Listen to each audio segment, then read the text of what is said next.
Olá, alunos, tudo bem com vocês? Eu me chamo Nice Mirelle, sou estagiária e aluna da Universidade Federal do Piauí, curso Licenciatura em Educação do Campo, e estarei com vocês durante todo esse mês de setembro com a disciplina de Ciências. Hoje, a nossa aula será sobre núcleo celular. O que é o núcleo celular? O núcleo celular é a parte que armazena o DNA. É um componente exclusivo das células eucariontes, que são mais complexas, portanto, encontradas em animais, vegetais, fungos, protozoários e algas. Essa estrutura ela é envolta por uma dupla membrana chamada de envoltório nuclear, a qual é repleta de poros, que garantem a passagem de substâncias do citoplasma para o interior do núcleo e vice-versa. No interior do núcleo, observamos uma matriz denominada nucleoplasma e a cromatina, que em células em divisão está condensada formando os cromossomos. Geralmente, as células são divididas em três partes: membrana plasmática, citoplasma e núcleo. O núcleo possui formatos diferentes, no entanto, na maioria das vezes podem ter formas arredondadas, como é o caso do tecido adiposo, ou alongados, como um tecido muscular. Esse formato pode variar de acordo com cada célula.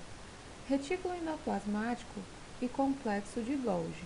Neste citoplasma da célula eucariótica é cheio de organelas.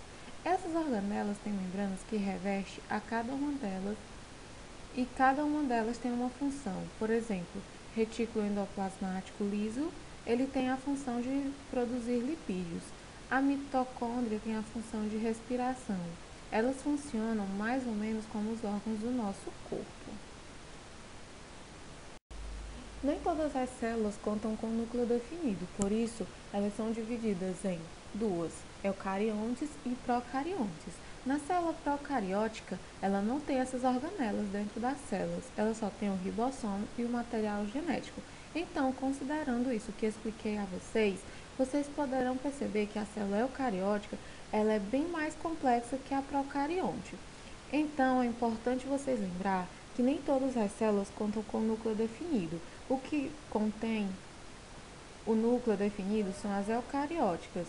São as células mais complexas, que têm as organelas, que eu já falei, de que cada uma delas tem uma função, enquanto a célula procarionte, ela não tem esse núcleo delimitado por uma membrana, e o material genético da célula fica no disperso no citoplasma. Essas imagens são esquemas, mas já é perceptível a definição na constituição da célula eucariótica e a procariótica, de um modo que a gente consegue, por meio dessa imagem, ver que a célula procariota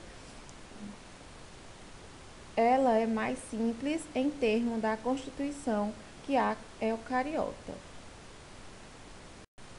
Aqui temos as principais estruturas que compõem o núcleo celular. Ele é composto por o envoltório nuclear, membrana externa e a membrana interna, poro nuclear, o nucleoplasma, o nucleolo, o cromossomo e a cromatina. Envoltório nuclear. O núcleo celular é envolvido por uma dupla membrana denominada envoltório nuclear, ou carioteca. Entre essas membranas há um espaço de 20 nanômetros a 40 nanômetros, chamado de cisterna perinuclear. Cada uma delas apresenta uma estrutura formada por uma bicamada lipídica com proteínas associadas. A membrana mais externa está em contato com o citoplasma da célula, apresenta vários ribossomos associados e em vários locais continua com o retículo endoplasmático. A membrana mais interna, por sua vez, mantém contato com a matriz nuclear. Em associação com essa última, encontra-se a lâmina nuclear, uma rede de proteína que atua na estabilização do envoltório nuclear. O envoltório é rico em poros circulares, os quais apresentam de 30 a 100 nanômetros de diâmetro e possui por suas bordas formadas pelas membranas internas e externas do envoltório. Os poros são importantes para garantir a comunicação entre o interior do núcleo e o citoplasma celular. Entretanto, é importante deixar claro que eles não são apenas espaços de passagem de substâncias, sendo uma estrutura complexa, circundada pelo chamado complexo do poro, o qual garante uma regulação do que entra e sai no núcleo. Aqui temos a representação de um envoltório nuclear e de como ele é composto. Agora vamos falar um pouco sobre o que é o material genético. O material genético ele consiste em informações que determinam as características de um indivíduo. Ele contém todas essas informações nos genes, sendo responsáveis pela síntese de proteínas, formação de moléculas, entre outras funções. Além disso, o material genético pode ser transmitido para os descendentes através da divisão celular. Devemos ter em mente que nós seres humanos e na maioria dos seres vivos, que o material genético é o DNA. O DNA é um ácido nucleico encontrado geralmente na forma de dupla hélice, como vamos ver mais adiante. Agora vocês podem se perguntar, mas o que é o DNA? O DNA é uma molécula que carrega toda a informação genética de um organismo. Ele está presente no núcleo da célula eucariota ou disperso no citoplasma da célula procariota. Ela é formada por uma fita dupla em formato de espiral, uma dupla hélice, e é composta por nucleotídeos. Vocês lembram da célula procariota que eu mostrei anteriormente? Ela não possui um núcleo delimitado, então esse DNA fica solto no citoplasma dessa célula, enquanto que nos organismos eucariontes esse DNA está guardadinho dentro de um núcleo. O DNA ele é formado por uma estrutura que é composta por bases nitrogenadas, que são a adenina, a timina, a citosina e a guanina, pela pentose, que é um açúcar que apresenta moléculas formadas por 5 átomos de carbono, e pelo fosfato, que é um radical de ácido fosfórico. Os dois filamentos que constituem o DNA enrolam-se um sobre o outro e unem-se através de pontes de hidrogênio, que se formam entre as 4 bases nitrogenadas dos nucleotídeos: adenina, timina, citosina e guanina. Ao lado podemos observar a estrutura das moléculas de DNA. Ela é composta por A e G, que tem a estrutura de 2 anéis, características de um tipo de substância chamada purina, enquanto C e T têm a estrutura com somente um anel, característica relacionada às pirimidinas.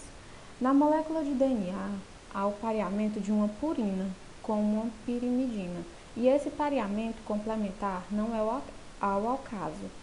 A sempre pareia com T, através de 2 pontes de hidrogênio, e C sempre pareará com G, por 3 pontes de hidrogênio. Assim, a quantidade de A sempre é igual à de T, e a quantidade de C é a mesma que a de G.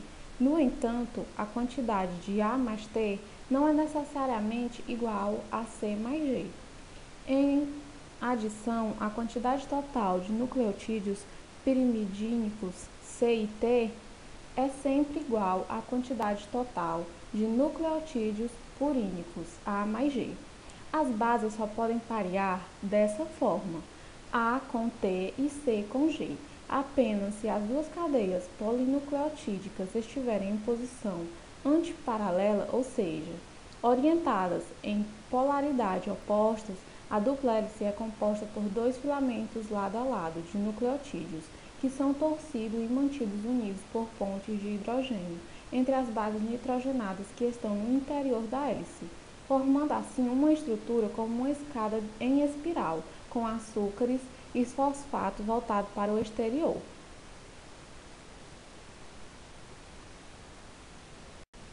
O que são os genes? Os genes são unidades de informações hereditárias que formam os cromossomos, formando-os por sequências especiais de centenas ou milhares de pares de bases nitrogenadas, AT ou CG. Eles especificam a sequência de aminoácidos que servem de base para a síntese de proteínas celulares. Essas proteínas, em geral, enzimas atuam na estrutura e nas funções metabólicas das células e, consequentemente, no funcionamento de todos os organismos. Então, alunos, a nossa aula de hoje foi essa, e para finalizar, eu irei explicar a vocês qual vai ser a atividade de hoje e também como funcionará as avaliações desse mês de setembro, como eu vou trabalhar com vocês. A primeira atividade proposta para os alunos com acesso à internet vai ser fazer um vídeo utilizando o aplicativo TikTok. Como todos vocês devem usar, devem gostar, vai ser muito fácil e vai ser divertido aprender desta maneira.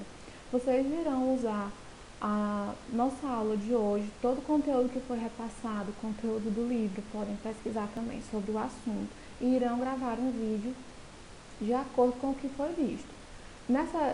Nesse vídeo, vocês vão usar a criatividade de vocês.